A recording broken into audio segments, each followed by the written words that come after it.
Hello, everybody, and welcome back. Today, we are talking about the aims and results of policies, domestic political policies.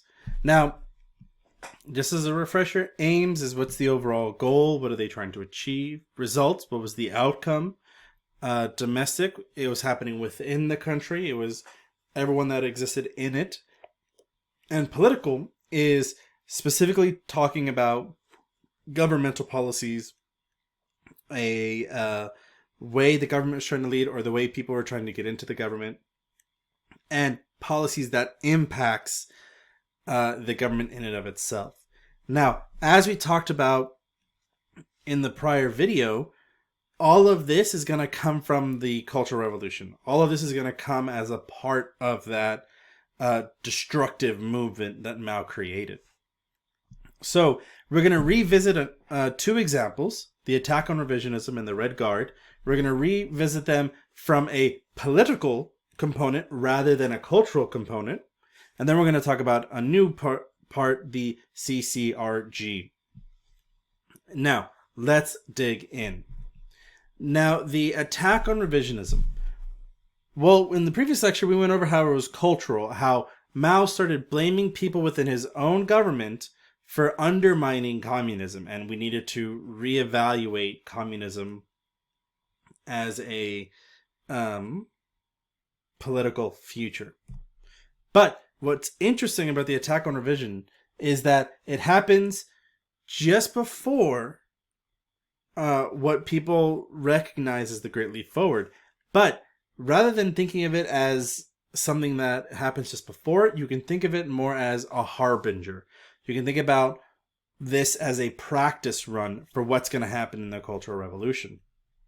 Because when Mao targeted all of his political people, all of the people within the government, it sent shockwaves throughout anyone who could possibly want to have any position of power, that they needed to hide anything that they might have ever said or anything they might have criticized Mao, look around at all of their political alliances and see, okay, are any of these people going to lie about me criticizing Mao? They had to look at their people, the people that they had power over, and think of, will any of them try to lie and say that I did this? So all of these people rushed to Mao. And there's only so many people that Mao could see in a day, in a space. And so because of that, not everyone made it. And this meant dire political issues.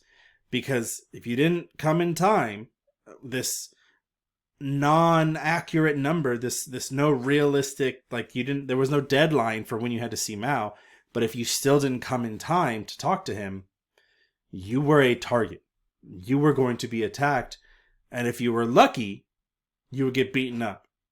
If you were unlucky, you were beaten up, publicly humiliated. And if you got the worst of it, you were executed. So politically, the Cultural Revolution creates an era of terror, of everyone having to watch every single word they say, everything they write, every policy they do, and carefully watch their political moves on potentially saving somebody who helped them come to power because the Red Guards were coming, or getting rid of their own valuables as a way of proving that they're not part of the Red Guard, and having to struggle with, not only do these people need to watch their political things from each other, but they also need to watch in case Mao comes in case the military comes in case the people below them come up. They have a environment politically that is striking fear, thus giving Mao more and more power.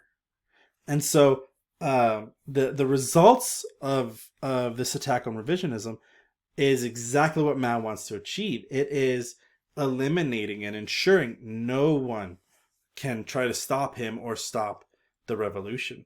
Thus, when we get to the Red Guard, this was the violent arm, as we talked about in the previous one. They were going around attacking everyone and anything that they felt didn't fit within their sphere or didn't fall within Mao's teachings. I mean, look at this picture alone.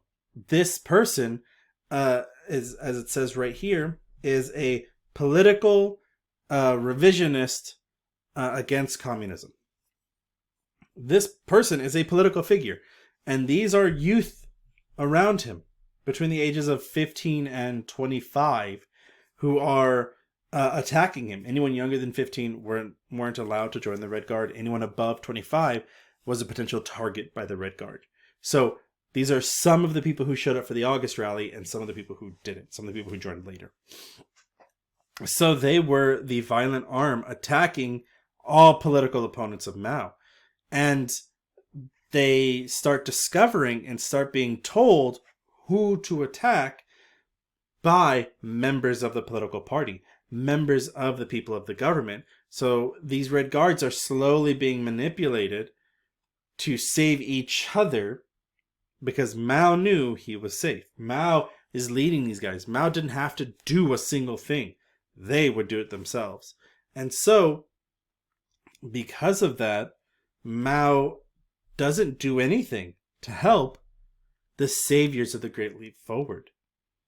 That when Deng and Liu, the men who saved countless millions of Chinese lives after the Great Leap Forward, they were the primary targets of the Red Guard. They were the first political targets of the Red Guard, where they were taken and beaten up and thrown in prison. Deng, for instance, was taken, beaten up, publicly humiliated. He criticized himself publicly, was thrown in jail, and left to rot, but with the Red Guard watching them. Liu was taken, beaten, publicly humiliated, but Liu refused to ever say that he did anything wrong politically, and so he was thrown in jail, and because he refused to say that he did anything wrong, he was deprived of medication for his diabetes, and he died in prison of his essentially his organs failed, and the Red Guard did nothing but celebrate. So a lot of what the Red Guard does is publicly humiliate anyone, creating an environment of politics of, well, do I go out and criticize myself, or do I allow myself to be humiliated if it means that I can survive, or what do I do? And it is really dangerous because if you were not a part of a specific group of people, you could be targeted at any moment. That group of people, the people who were telling the Red Guard who to attack, are the CCRG. The CCRG stands for the Central Cultural Revolution Group, CCRG. The members of the CCRG, of the four of them, two are the ones that are the most important, the ones who stand out the most. One of them was Lin Bao.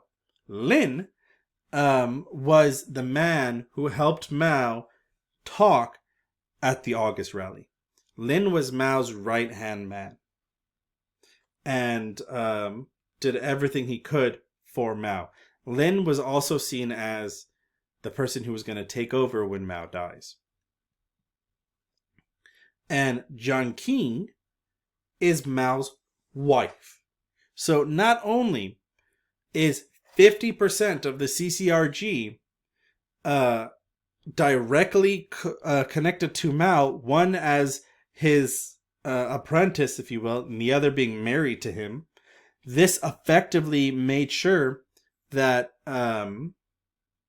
Mao's political domination and targeting was very successful, because these two people were the closest they could be to Mao, to listen to Mao say certain names, certain people, and then to tell Mao certain names and to tell Mao certain people.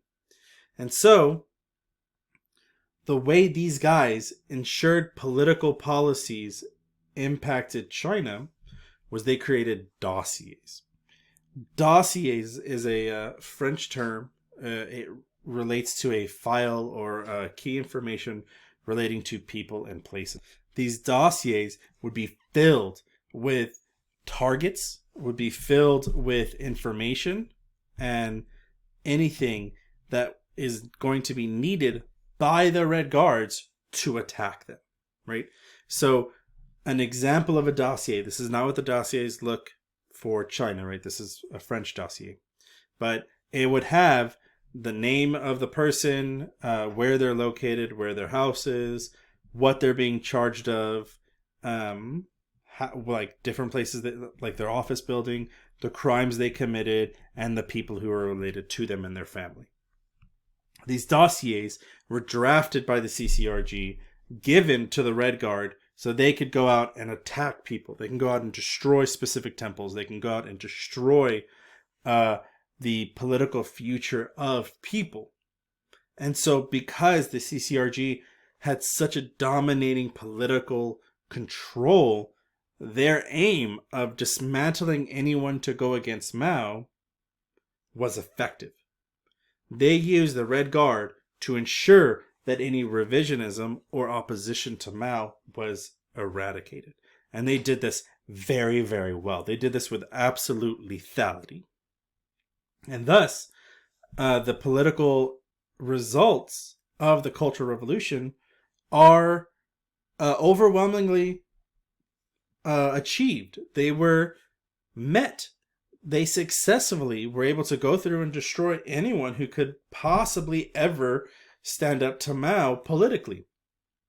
And thus, the Red Guard really, really became a big threat to anyone who would try to stand against Mao.